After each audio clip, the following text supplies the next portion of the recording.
Hey, hello again, music lovers. Welcome to episode 2 of Matt and Cheryl's GenExcellent playlist. I'm Matt. I'm Sheryl. We're a couple of 50 something music fans, most of our adult lives in the entertainment industry. And we're here to talk music, because that's on our minds constantly. And the theme of the show, we're going to be building a playlist for our peers, musical memories, the soundtrack of our lives, our meaning Generation X, 50 somethings, late 40 somethings. Uh, by the time we're done with this thing, who knows when that will be? We'll have a great big list of songs that could be played at a gathering, a reunion, who knows, anywhere that old folks gather and, Old and folks. have a good time. We're old folks. We are old. We're I officially guess old. I guess so. Yeah, we're Although over we're going to be 50, talking about so all kinds of music related stuff on these episodes, even new music that's turning us on. Now, episode 1, if you haven't caught it yet, we started our playlist. We picked one song from the year 1972. These earliest episodes, we're going to be talking about earliest musical memories, the music from our earliest childhood period, the first songs that piqued an interest in us or that we noticed or mom and dad played around the house or sneaked through and saw on television, whatever it was. So our first song was American Pie by Don McLean, a big song in 1972, although it was released late in 71 and still resonates to this day, one of the biggest hits of all time, as a matter of fact. Now we're picking two songs from the year 1973 today, and one of those is actually closely related to Don McLean. Quite a story behind that song. The other one certainly has nothing to do with Don McLean, uh, but it kind of falls in the vein of something that's near and dear to both Sheryl and I, and that's the goofy, fun, light AM pop hits of the 70s. Although this one, maybe not one of our personal favorites, but it was a massive worldwide hit, number one in the US and UK for a month each. So we'll be adding those two songs to the playlist. Before we move on with 1973, we're going to put a bow on 72. Now, we picked American Pie for our first track, but Sheryl, you and I, if we were to pick a personal favorite song from 72 or album, it wouldn't have been that one, although it's a great one, American Pie. For me personally, 72 was the year of Ziggy Stardust, the Spiders from Mars, David Bowie, which is my favorite album for a long period of my life, probably starting latter college years and continuing up until fairly recently. I would say that was my favorite all-time rock and roll album, even though I wouldn't consider Bowie even close to one of my favorite artists. That particular record really resonated. It's just a perfectly formed conceit, an idea, and a yeah. soundtrack to an idea, and just great, exhilarating rock and roll music that still sounds pretty fresh to this day to me. So It that does. would And the that whole would be album all the yeah. way through is amazing. It's definitely been one of my top albums of all time and still is. I mean, it's in the top 10, I'd say, for me. And with each passing year, I think David Bowie is recognized more and more as a titan, a hugely influential musician. Of course, his career went through many changes, twists and turns. That's kind of what he was known for more than anything else was his chameleonic persona that would change every couple of years or so. But my favorite Bowie is definitely the Spiders from Mars era, which would encompass the albums. Well, kind of starting with Man Who Sold the World, although he didn't have the full band. He had Mick Ronson playing guitar on that record. But really, Hunky Dory, Ziggy Stardust, Aladdin Sane Yeah. was the core of that era. And that's my favorite Bowie music. Mhm. Yeah, no, I agree. I think that that was one that I had in the running for my favorite album from 72. There's so many great albums that came out that year, and a lot of them are it would be music that kind of, in my adult life had became really important to me. Um like Ziggy Stardust, Nick Drake Pink Moon came out that year. Yes, Close to the Edge, Big Star #1 record, T-Rex the Slider.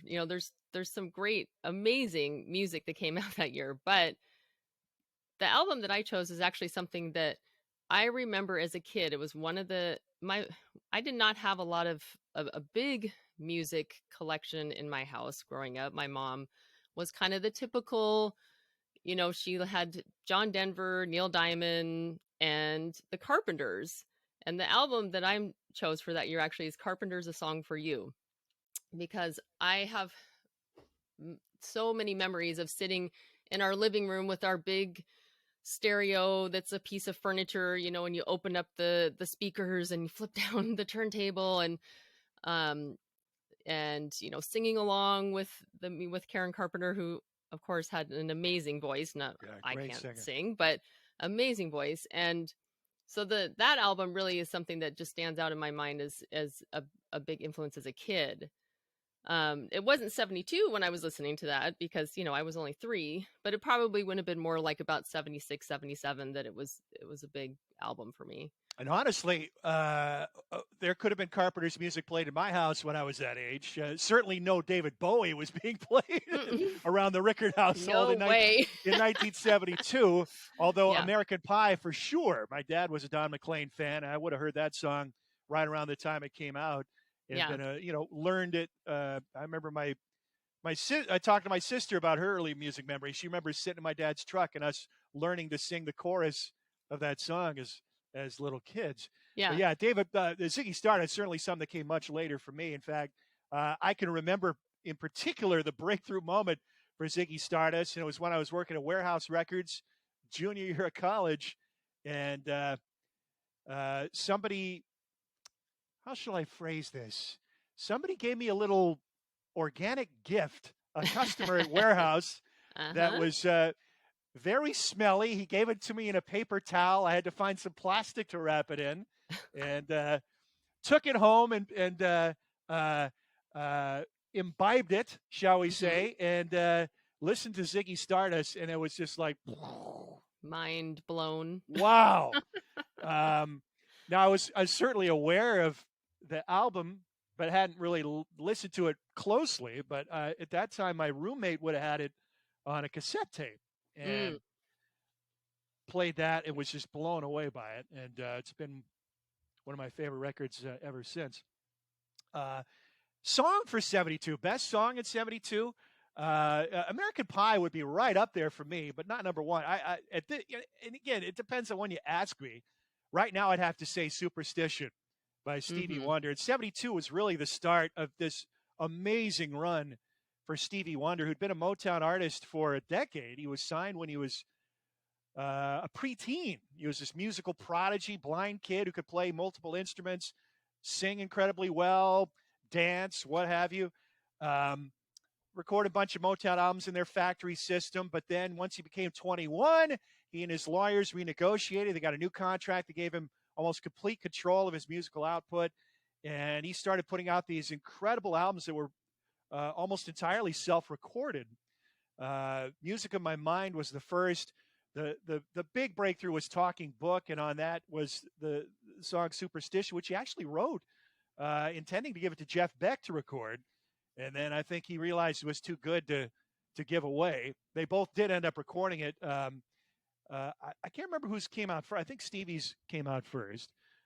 Jeff Beck recorded it as part of the Beck, Bogert, and a Piece album in '73, which is a heavy rock album, instrumental version. And then Stevie's version, uh, incredible track, just driving, rocking, hard funk track.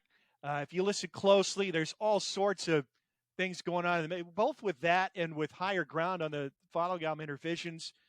I mean, everybody recognizes the riff, the clavinet uh, basis for the song, but you listen closely with headphones, you realize it's like 4 keyboard tracks interweaving with each other with just intricate rhythm and impossible funk. I mean, it's just an Yeah. incredible Yeah. musical experience. It sounds amazing. I've been listening to the original Musicarium Stevie Wonder album. It's a greatest hits 2-disc set, 4 sides of a vinyl record on each side. He had a new song. It was released in the early '80s, and then his greatest hits from the '70s, and then the Hotter in July album, which came out in '80, '81. I can't remember. Um, beautifully sequenced album, not chronological, just well put together, and what really the best sounding Stevie Wonder you're going to find if you get it on CD. It's one of the few times he's allowed his original master tapes to be used in a reissue of his music, and it just sounds great. Particularly the Intervisions tracks on there, just just really pop. But yeah, I'd have Stevie Wonder, probably the artist of the decade, and Superstition would be my pick for 72. Yeah, great song. My pick is actually Nielsen Without You. Big hit in 72. Big hit in 72. Was number 1 for 4 weeks. Actually a cover song, which I don't know, a lot of people might not know that, but it was originally written by Peter Ham and Tom Evans of Badfinger and released on their album their No Dice in 1970. Was never released as a single for them.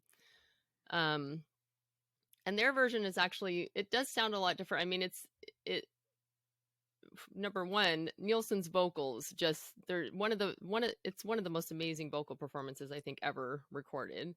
And when you hear the Badfinger version, the biggest difference is in the chorus. When they sing the chorus, it's just kind of a staccato. I can't live if living is without you. Yep. Where Nielsen's version, I mean, first of all, it starts out with this like melancholy piano, and you're already getting this impression of like, this sad, lonely guy. And as the song goes on and gets to the chorus, it starts to build, and then you get to that sweeping, I can't live, that just goes on, and it's amazing. I mean, it lifts the song up to a level that's just beyond anything that I'm sure they even imagined when they originally recorded it.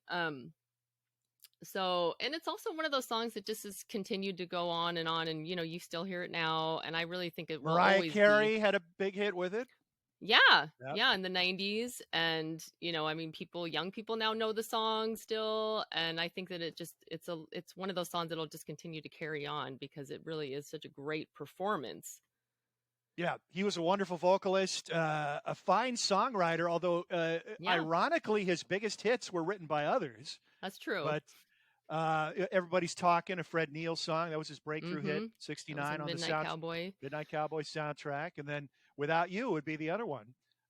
Although he did have some other, one that really a lot of people look at it as just this fluffy novelty track, but the song Coconut, what a great track. I mean, it's a showcase for my favorite drummer, Jim Gordon. Just a percussion masterclass. But really interesting track. But Nielsen was huge in the Nielsen Schmilson album came out in 72. Big record for him. Yeah, his biggest record, and that's the album that Without You was featured on. Yeah. Yeah, and a kind of fascinating character too. Kind of came out of the straight world. He worked at a bank. He was a computer programmer. Got into music a little later, although he had gifts. A gifted vocalist, gifted composer, and just interesting personality. Liked to have himself a little fun. Harry Nilsson did. Of course, he was notorious for infamously partying with John Lennon during his last weekend, and Ringo Starr. Yeah, definitely big in the nightlife scene in L.A. You'd see him on the award shows, and usually in a humorous setting. The Beatles really opened the door for him. They cited him, multiple Beatles cited him as their favorite artists. Before anybody ever heard of him. And then, they said their favorite American band was Nilsson. I don't even think they knew that he was a person. Yeah. Or just a single artist. And so there is a big Beatle connection there. And there's also, a big Beatle connection with Badfinger because they recorded on Apple. Paul McCartney wrote their first hit single, Come and Get It. So I'm sure Nilsson heard, there were connections there within the Beatle community that he became familiar with Without You, probably through that. So. And a guy who rarely, throughout his entire career, rarely performed live. Yeah. Almost all studio stuff. And he's very relevant today. I think his music's very influential on a lot of current artists. I know one Contemporary album I've been listening to a lot lately is Father John Misty's last album, which is called Chloe and the end of the 21st century. I can't remember what the title is exactly. Second track on there, Goodbye, Mr. Blue. Clearly an homage to Nielsen, in particular. Everybody's talking. It's very reminiscent of that. And the whole album kind of has this orchestra. It's very heavily produced, a lot of strings, horns, delicate arrangements. Beautiful sounding record, by the way, that Father John Misty. If you ever get a chance to see him live, puts on a hell of a show. One of the best concerts I've seen the last, since I lived in Oregon. He did a show out in Bend at an outdoor amphitheater a couple years ago with Jason Isbell in the 400 unit. Incredible show, both of those guys. But Father John Misty was touring with like an 8-9 piece band, so he takes his music very seriously. Not cheap to keep that size of a group on the road. Yeah. But yeah, a lot of lush arrangements on his newest record, and it's a good listen. I've been playing it quite a bit. So Nilsson with Without You, Stevie Wonder, Superstition, and then the album's Carpenter's A Song for You, and which is a song of that album. What a great song by Leon Russell, has been covered by hundreds of artists. And then Ziggy Stardust and Spiders of Mars. So those are our favorites from 72. Again, you're listening to Matt and Sheryl's GenExcellent playlist. We're going to be picking 2 songs from 73 on this episode. Before we do that, though, Sheryl, what have you been spinning lately? What's been turning you on musically lately since we last spoke? Well, I like to go on to the All Music Guide, which is an online database of artists' albums, or artist bands' albums. It's like a review site, and on there you can go to similar albums if you're like reading a particular album, and it will bring up other albums that are similar to the one that you're looking at. And so I was doing that, and I came across this album. I'd never heard of it. I had no idea what it was. All I know is that it was like a 4.5-star album. So I thought, well, what is this? I better check it out. It came out in 1972. It's an artist. Oh, you can't see this name. John Congos with a K. Yep, Kongos. Kongos. The album is called Congos.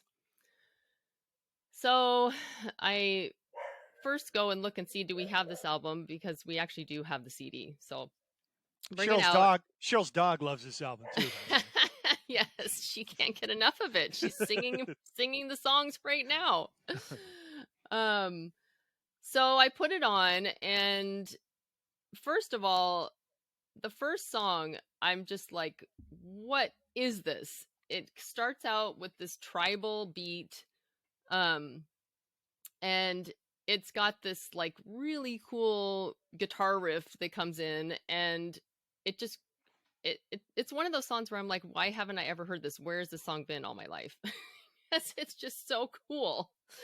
It's called Tokoloshi Man, and so it's kind of like a mix. It sort of reminds me of Tusk, the song Tusk by Fleetwood Mac. It has that sort of that driving rhythm, but then it's got this like really cool guitar riff that comes in that feels kind of Mark Bolan-ish. And anyway, I was just like instantly captivated by this song. I'm like, this is really cool. So then I keep going and listening to the album through to the next couple songs, and then it kind of turns to have this real Elton John feel to it of that era. His albums like, Mad Man Across the Water, Tumbleweed Connection, Honky Chateau. Yep. So it feels very similar to those albums. And so I start reading the liner notes, and I realize that it's produced by Gus Dudgeon, who also produced the Elton John albums and David Bowie's Space Oddity.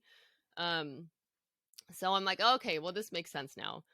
And anyway, going through the whole album, the songs are great. It's like it feels Elton John-ish. It's got the piano, but it has more of a rock and guitar with it too. And I feel like he's using Elton John's backing band for those albums too. So also makes even more sense as to why they are very similar in sound. Elton had a great band behind him too. Yeah. Yeah. So anyway, just I'm just like really impressed by this album. I'm like I think that it's like it feels to me like a lost classic.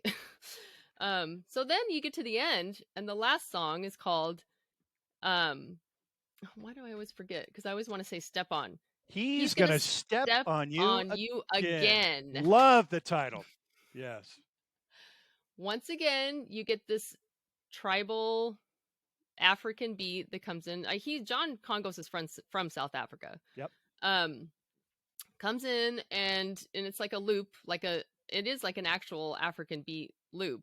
And very similar to the first song, to Tokoloshi Man. It's got that driving rhythm and then the really cool guitar riff and the chorus that just kind of like also once again is very Mark Bolan-esque to me.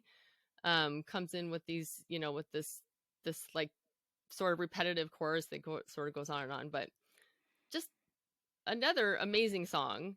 And I had no idea that song was actually a top 10 hit in Britain, and it was a top 100 hit in the US too. But Top I had 40. never You made the heard top 40, I believe. Yeah. No, it only Nope. made it to like 70. Yeah. Oh, okay. But in Britain, it was a top 10 hit, and I had never heard of it. I had no idea this existed. I'm sure that Matt, you've heard of it, the song. Oh, yeah. And know the song. Well, a certain group of guys from Manchester certainly heard the song, and they took it and did their own version of it called Step On. That was Happy Mondays. This was the whole Manchester scene in the late 80s, early 90s that brought in dance beats and combined with rock music. It was popular mainly in the UK.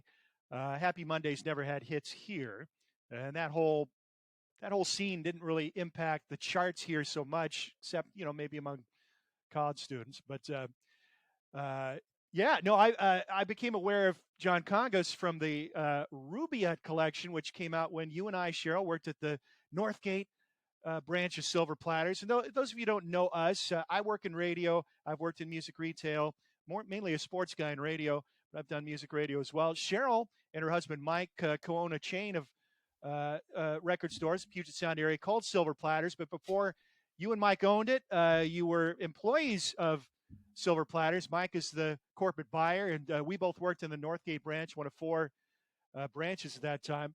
And they would have been a CD-only store at that point in the late 80s, early 90s. But this Rubaiyat collection came out on Elektra Records. Cool idea where they had current Elektra artists covering Elektra Records songs for the past. And that was one of them. Happy Mondays did their version of Tokoloshi Man. And, of course, they had their hit on their own album with Step On. That album was key for me because it introduced me to the band Love, a band I was aware of but didn't know their music. But Billy Bragg did a cover of 7 and 7 Is on that album, and a pretty faithful cover at that. Billy Bragg, kind of a folk artist out of Britain, but this is a raging rock track. Yeah. And it made me very curious to check out the original, and I eventually got a Love compilation a couple years down the road, fell in love with Love, their first 3 records in particular, although I'm starting to discover their albums after that initial run, which are worthy as well. But yeah, this Rubaiyat, 1990, I think it came out, 2-disc set, current Elektra artists covering Elektra songs for the past, and that's where I became aware of John Cong. But yeah, I eventually heard the original version, and you could see that. I mean, it sounded like little else on the radio at that time. It really jumped out of the speakers, and I think it's been cited as perhaps the first example of sampling in popular music. Yeah, apparently in the Guinness Book of World Records, it's listed as the first example of sampling. Yeah. The tribal drums of which you refer. Yeah. But yeah, real cool sounding record. Now, I haven't listened to the album, but I will definitely check it out on your recommendation, Sheryl, for sure. Yeah, I would do it. Now, I've also been listening to music of that era, in particular by this guy, Curtis Mayfield, who released his biggest record in 72. That was the soundtrack to Superfly. Big hit for Curtis Mayfield. Multiple songs, multiple singles off that hit the charts, including the title track, Freddie's Dead. And then probably my favorite track on the album, called Pusher Man, was a lesser hit. But Curtis was a veteran artist at this point. He'd been in a group called The Impressions. He was their lead vocalist, primary composer, and a guitar player. It's a three-man vocal group. Sam Gooden and Fred Cash were the other two. They had a bunch of hits in the 60s. Around the middle of the decade, Curtis's writing started to get more topical and political, dealing with the civil rights movement, trouble in the ghettos, the black man's struggle for equality.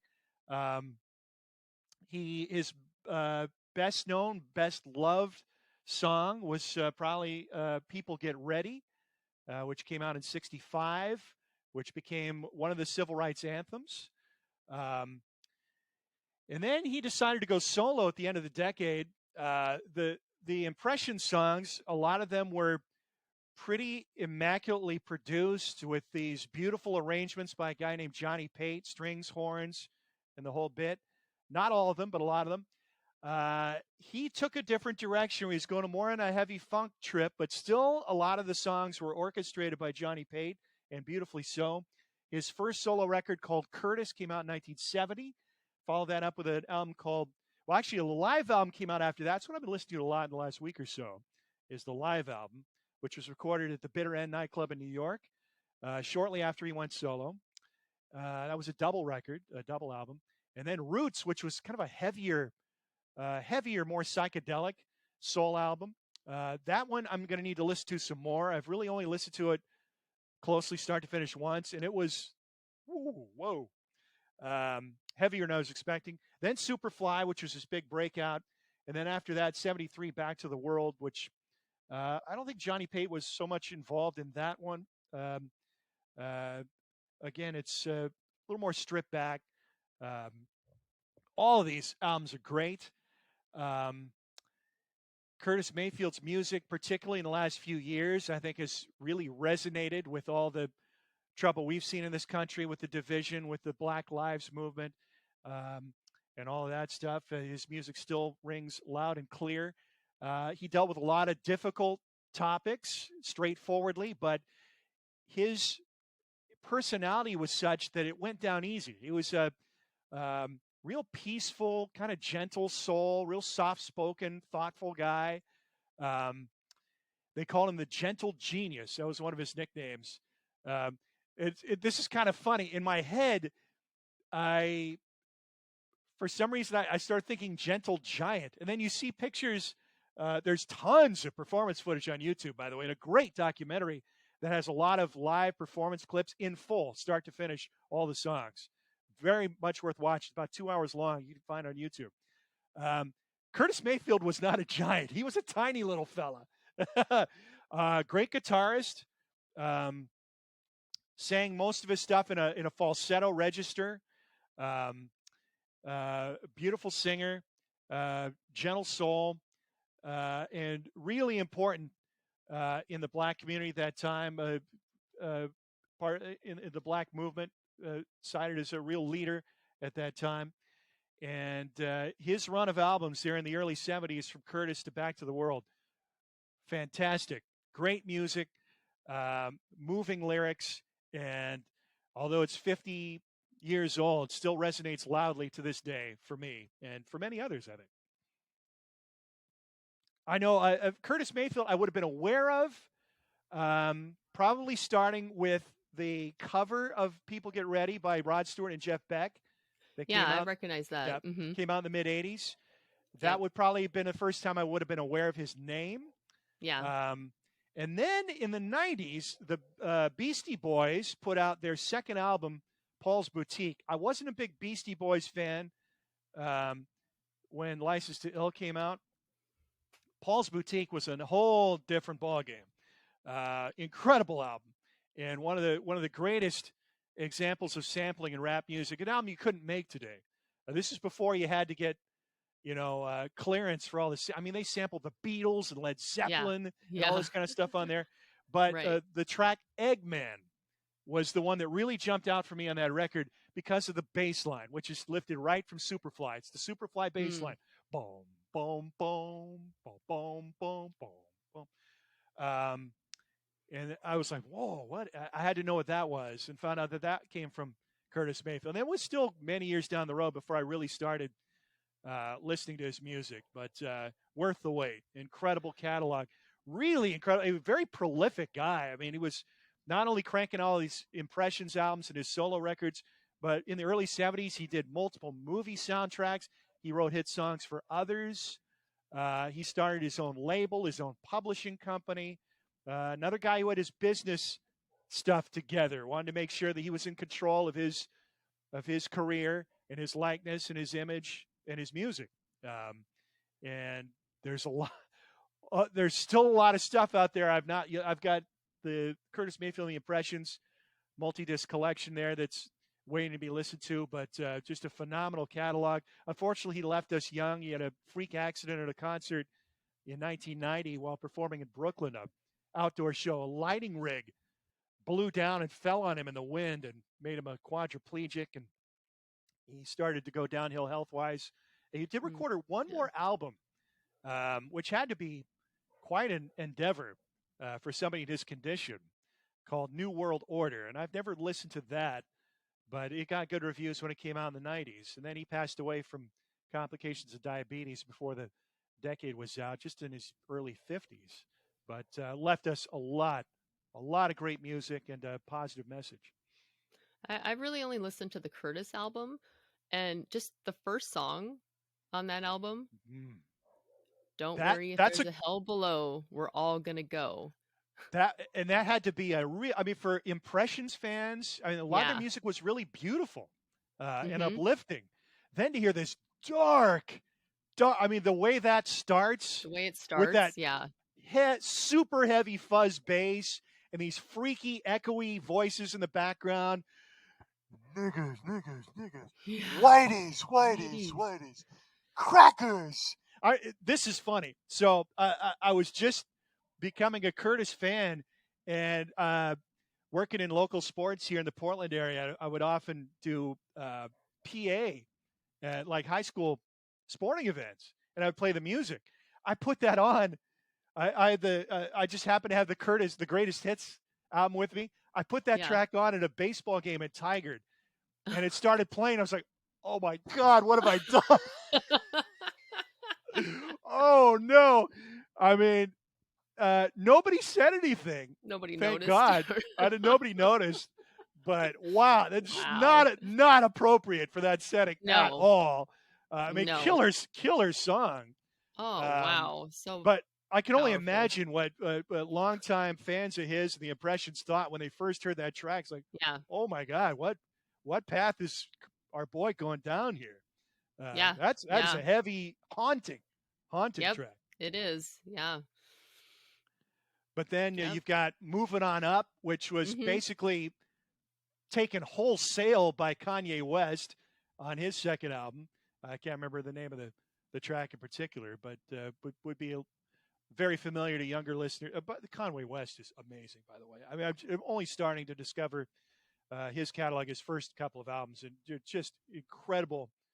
I don't know about genius, but very musical guy. But yeah, that Curtis album actually came out before Marvin Gaye's "What's Going On." I mean, really a landmark soul album in dealing with topical stuff. Yeah, I don't know. I think that I imagine it's probably gotten more recognition as time has gone on. You know, like in the more current times. Than it was kind of got mixed reviews when it came out initially. Yeah, whereas "What's Going On," glowing reviews from the very. It's considered a landmark classic from when it was released. Not really the case with Curtis. It's only really getting its due, I think, in recent years. He said, I mean, a lot of musicians citing him as influential and trumpeting his genius. And I mean, I've not listened to any of his stuff post Back to the World. The disco era came in, and he didn't really fit that style so much. He tried to get into the disco era, but he continued to write and produce for others. He had a wonderful career, and unfortunately ended all too soon, just in freakish circumstances. But Yeah, so that's old Curtis, not just lately, but really the last couple, 3 years, been really playing that to death uh, quite often. All right, so we're about halfway in here. Time to jump into our playlist and get our next songs on there. Um, so as I said, episode one. By the way, this is Matt and Sheryl's GenExcellent playlist. Um, episode one, we put the first song on our playlist, Don McLean's American Pie. Now, Don McLean, as we mentioned, episode one, really a great performer, um, moving performer. Lyrics that have touched a lot of people. Good guitar player, beautiful vocalist. If any of the live clips you find on YouTube, it'll be quite apparent what a strong performer he was. Well, as American Pie was climbing the charts in 1971 and early 72, a young lady, folk singer from Los Angeles, a teenager by the name of Lori Lieberman, went to his show at the Troubadour and was so moved that she started scribbling notes furiously on a napkin, kind of poetic, almost lyrical notes about how this one song in particular affected her and moved her emotionally. Lori Lieberman, cute, blonde, blue-eyed folk singer from Los Angeles. She'd been signed to a management deal by a pair of songwriters named Charles Fox and Norman Gimbel. They were a lyricist and music writer who wanted to write songs but find an artist that they could develop their career and have them perform their music, and obviously get a share of the proceeds in the bargain. And Lori Lieberman signed a deal with them. She was the first to record their song "Killing Me Softly" with his song, which was allegedly inspired by Lori Lieberman seeing Don McLean in concert. She wrote these notes, called, I believe it was Gimbel was the lyricist, Fox the music writer, called this guy Gimbel, Norman Gimbel, told her about this show, kind of read her notes. He had a song title idea that he'd written called "Killing Me Softly" with his blues. Kind of matched that to what she was telling him, and then they changed blues to song just because it sounded more contemporary. He wrote the lyrics, gave them to Fox, who wrote the music. She recorded it on her debut album, which came out in 72, recorded in late 71. Album went nowhere, song went nowhere. Roberta Flack picked up on it. Roberta Flack was a middle-aged woman who was a nightclub performer in Washington, D.C., and a school teacher as her day job. Classically trained musician, went to Howard University, actually got a scholarship to Howard University in Washington, D.C., which is a historically black college. Just 15 years old, got a scholarship. Came in as a piano major, switched to voice, graduated at 19, started playing nightclubs in the D.C. area, got a job as a school teacher, junior high school teacher, and started building up a following for these performances in Washington, D.C. Started becoming one of those local attractions that touring musicians would say, oh, you got to go check her out. And then eventually got scouted, signed to Atlantic Records, recorded her first album in 1969. It was called First Take. Joel Dorn, who was a jazz producer, was kind of in charge of her stuff on Atlantic. And she recorded a couple of albums before Clint Eastwood picked up on a song from that first album, asked permission to use it in a movie that he directed called Play Misty for Me, which came out in 1971. And then because of that, the song First Time I Saw Your Face took off, became a massive hit, was actually technically the biggest hit of 1972. It wasn't American Pie. It was that.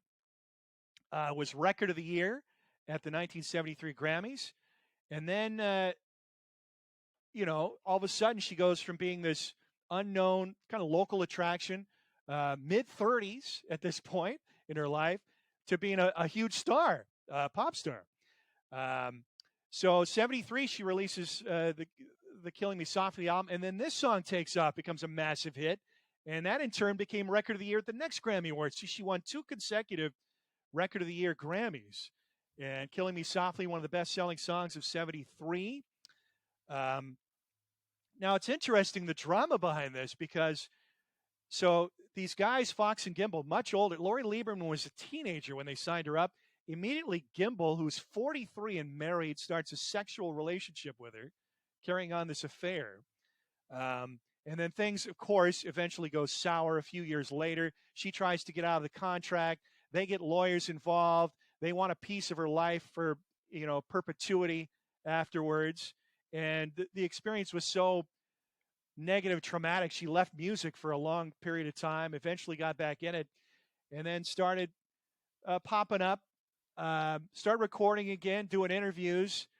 And she'd written a song that kind of detailed how she felt she was exploited by this guy. And she was, okay. He's Yeah, 43 for and sure. married. She's a teen. Yeah.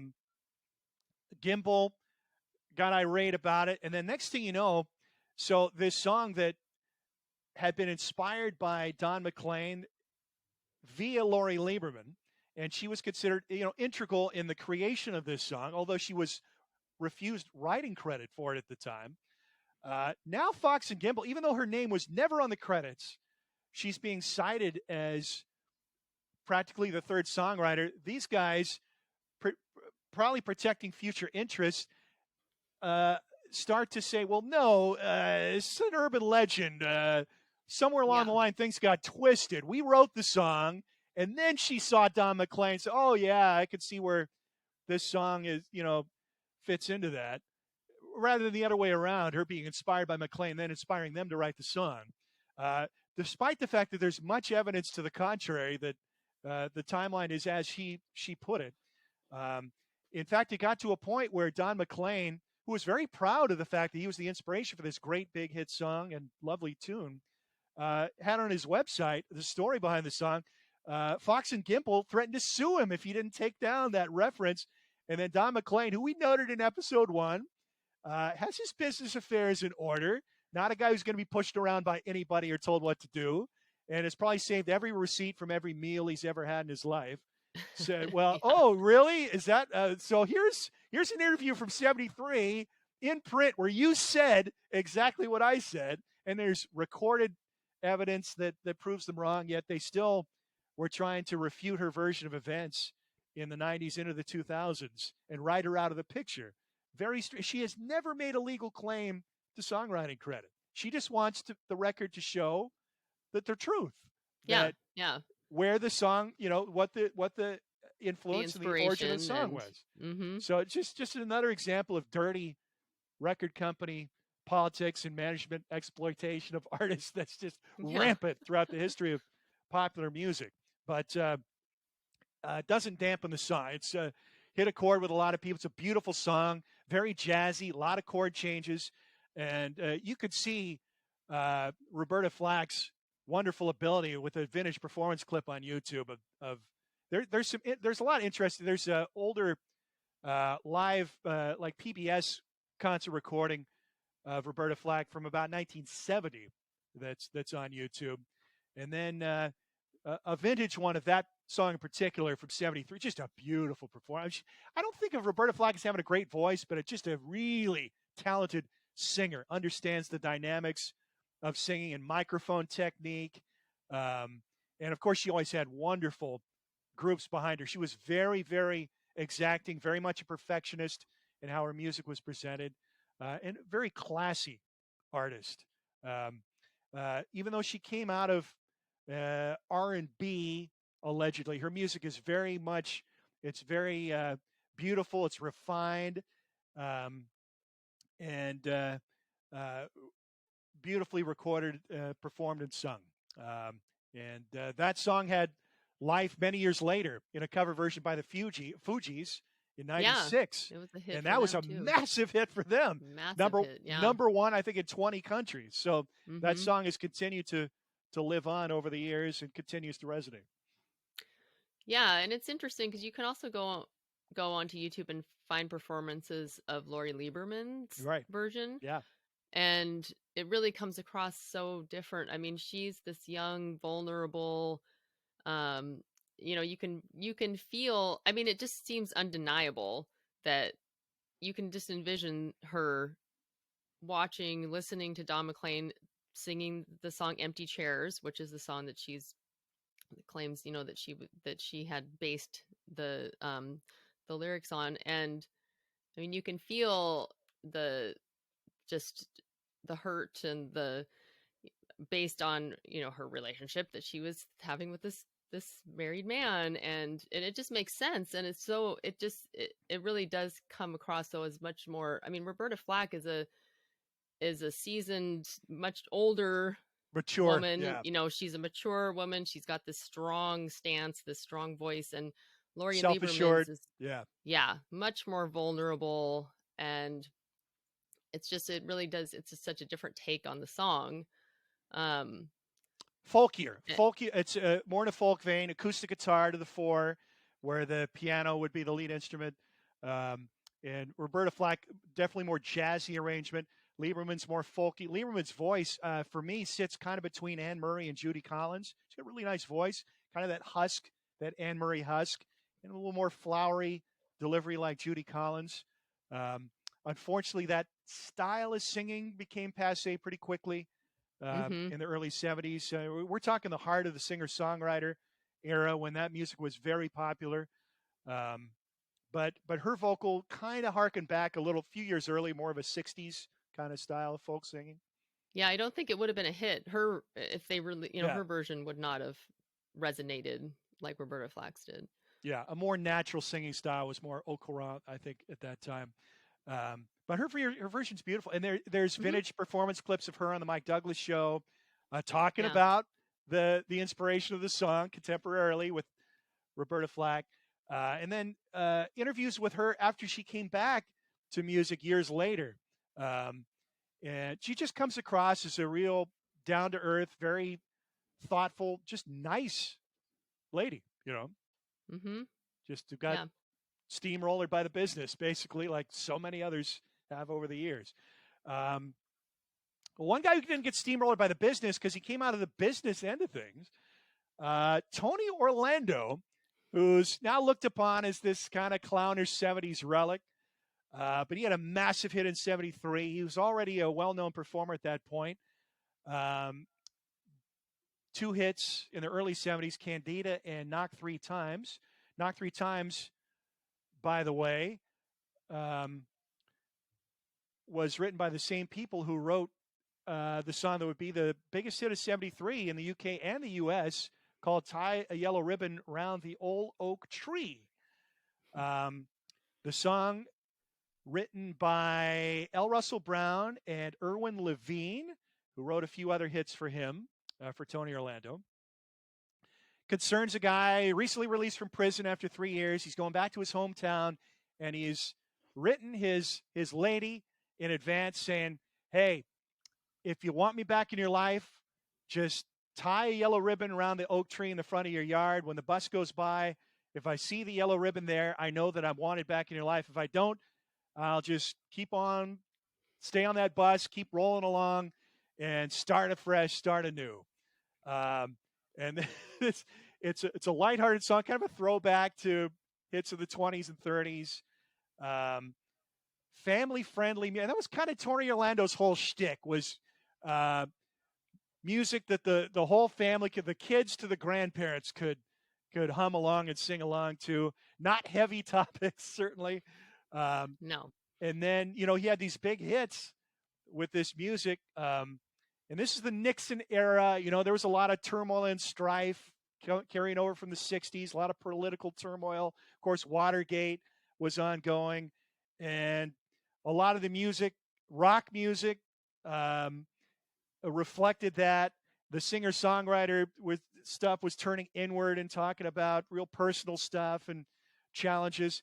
And I think there was just Tony Orlando and a lot of other artists sensed that there was this need for light entertainment and escapist fare. Right. So that kind of stuff became very popular in the early, carrying over to the mid-70s. Likewise, a lot of religious-themed music, God rock, like what would be Day by Day, the Godspell, the musical. Godspell. Jesus Christ Superstar, the musical came out. Jesus is Just All Right. Jesus is Just All Right. Speak to the Sky by Rick Springfield. A lot of people don't know his first hit was kind of a religious themed song. what's another good one? One Tin Soldier. Would that really? I don't know if that Yeah. really fits it. Yeah. There's a song that was on the tip of my tongue, but you get the gist of it. A lot of these songs became hits in the early 70s, 71, 72, 73. Um, just people looking for, a different outlet, not to be challenged, not to be confronted with the issues of the day and the troubles, but just music is escapism and lighthearted. And that's kind of where Tony Orlando and Don fit in. Now, the original Tony Orlando and Don hit was actually just credited to Don because Tony Orlando was working in the biz. He was a music executive in the late 60s. He worked in publishing. He was an executive of record labels.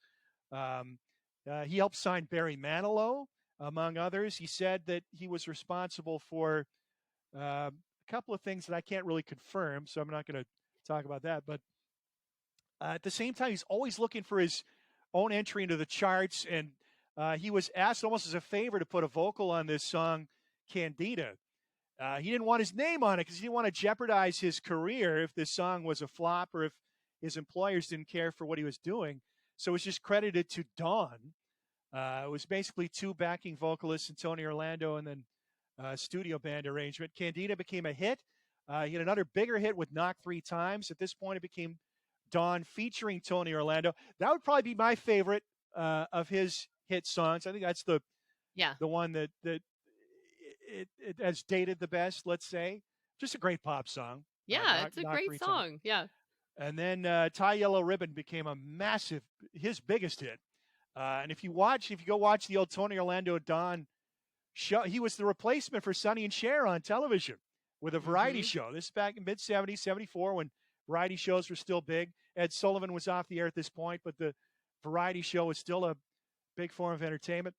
You and I have gone back and watched it. They're really fun. I mean, they are. They actually hold up. I think the humor holds up. The music, probably my least favorite part of the show is when they sing.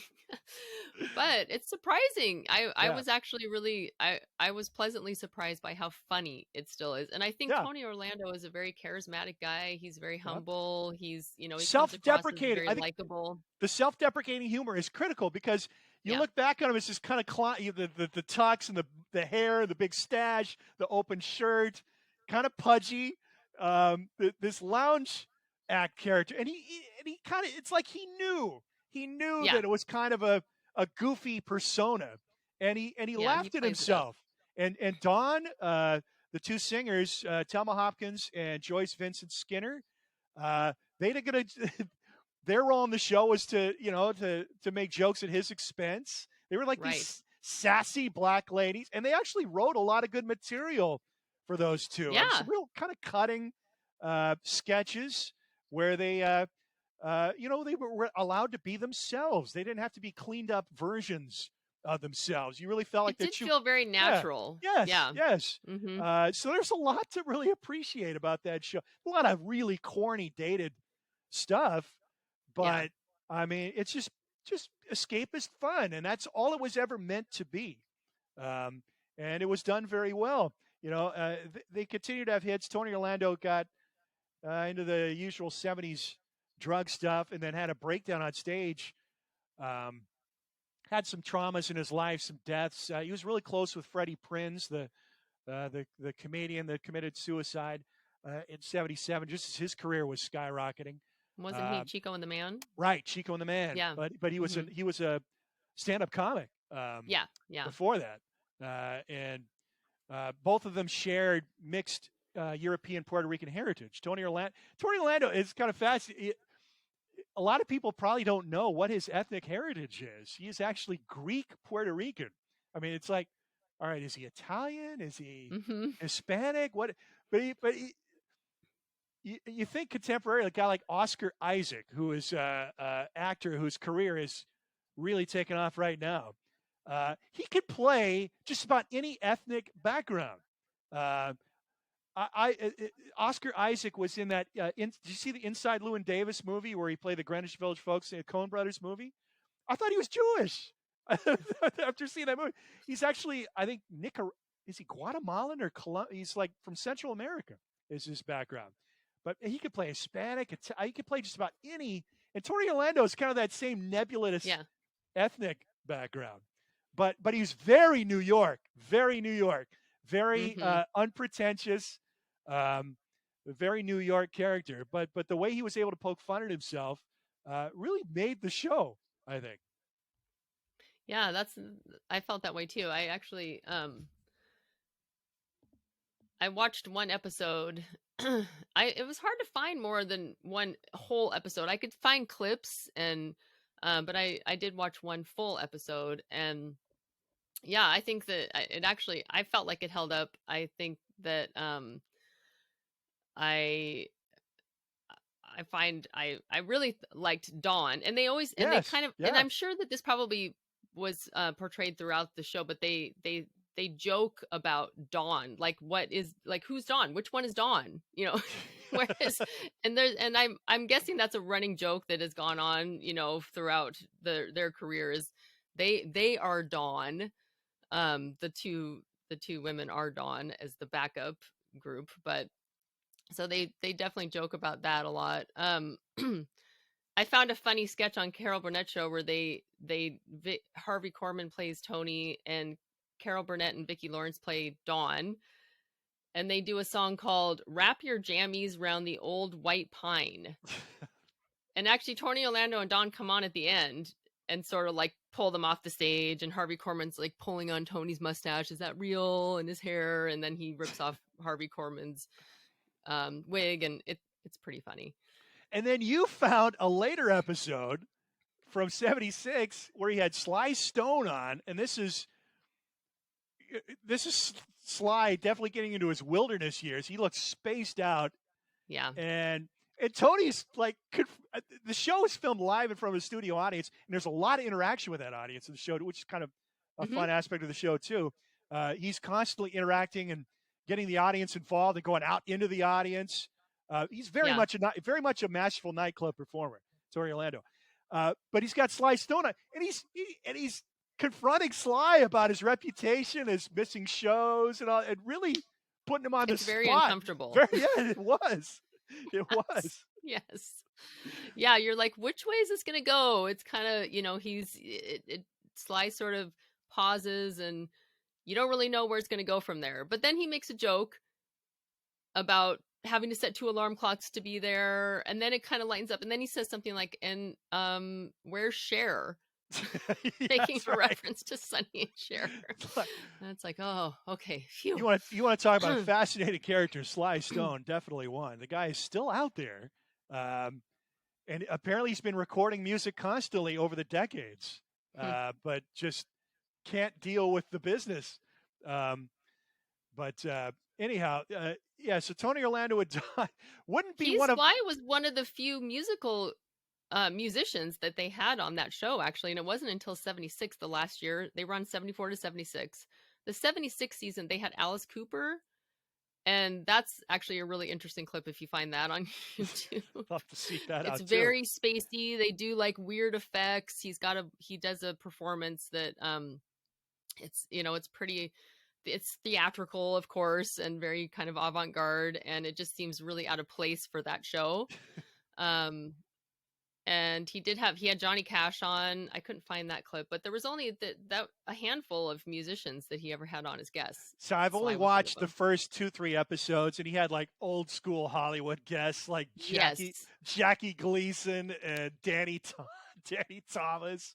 Yeah. Nancy Walker was on one of the first episodes, but yeah, Tony Orlando is definitely in that old school vein of the you know, like the classic nightclub performer of the 60s and 50s, and carried that into the 70s. I think he really wanted to be a part of that classic Hollywood world, which was interesting to me. But yeah, so there's our 2 songs from '73.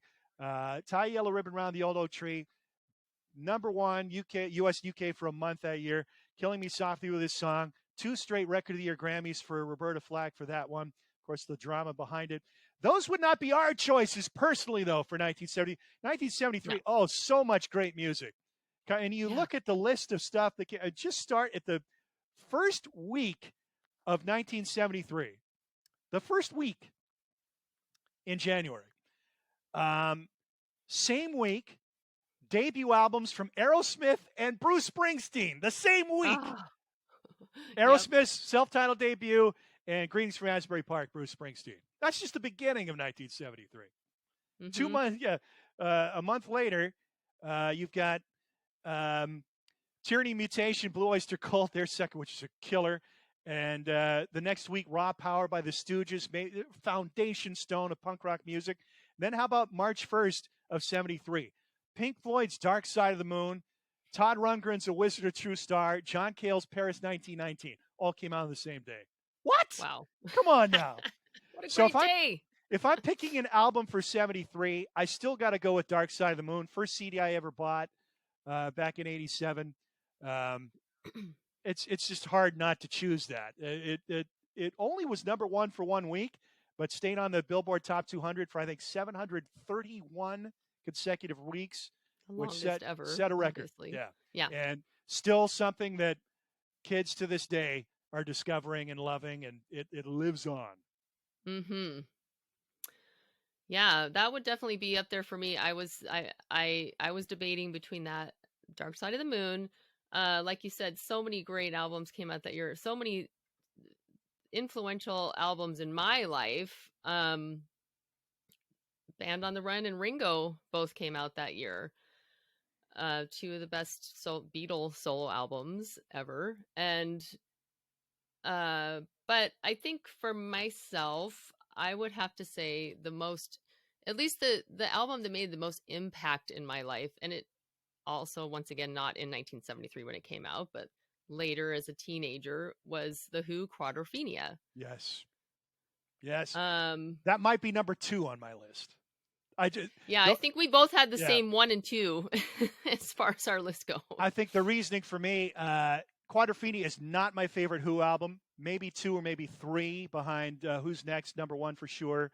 And Tommy, I might rank slightly ahead, although that I would have to listen to them back to back to tell you for sure on that. I could sing along to Tommy from start to finish. Quadrophenia, I'm not at that level. Right.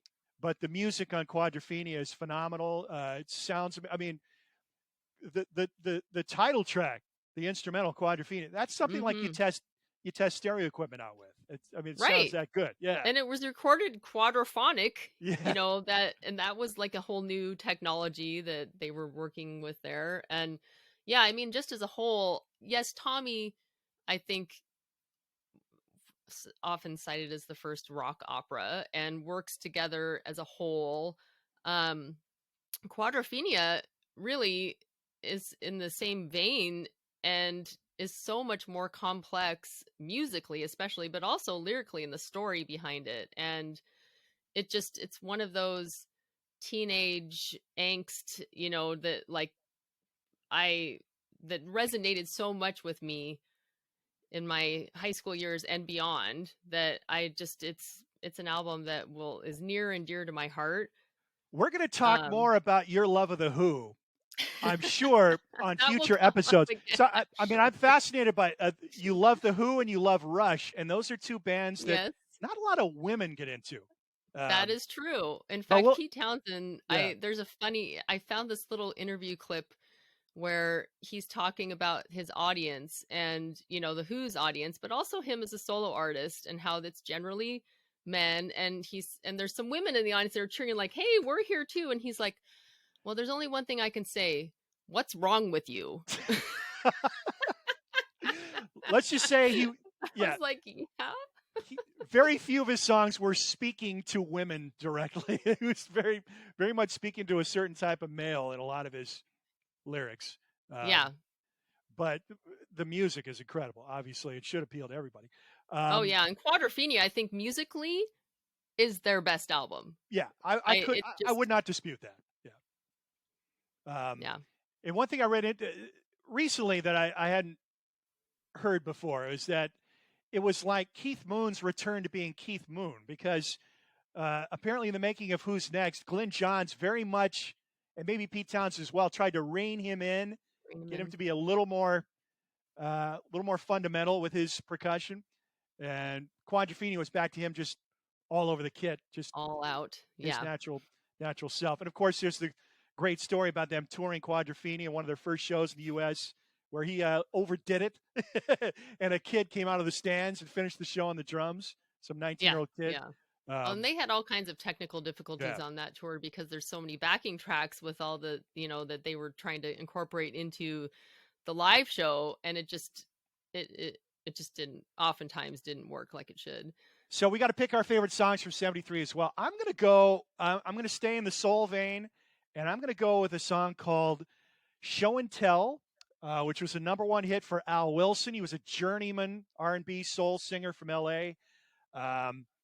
Had minor hits before, nothing that really troubled the top 40 too much. And then Show and Tell is just great, beautiful record. The bridge in particular just kills me, where it just kind of goes off into space a little bit with these bum, bum, bum, bum, backing vocals.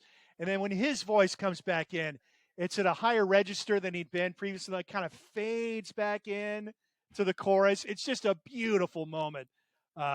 Love the song, always have. I've played it since I was a little kid, since about the time it came out. And that would probably be my pick for 73. My pick for 73, once again, I have to go back to a song that I have that was memorable to me as a kid, because it was also in my mom's record collection. And that would be John Denver, Rocky Mountain High. Oh, yeah. Maybe his best. Great song. Great album, really. But once again, one of those songs that I just would belt out singing in my living room when I was probably about 6 or 7 years old. And that, I think that's probably, John Denver was my mom's favorite. So she had all of his albums, and that was probably the one that really stood out the most for me. But yeah, looking at the Billboard songs of that era, of that year, that's the one that I definitely have the most memories attached to. Yeah, probably his best song. And we would have heard a lot of John Denver in our house as well. The one John Denver song that sticks out for me that I remember hearing as a kid is Thank God I'm a Country Boy. Mm-hmm.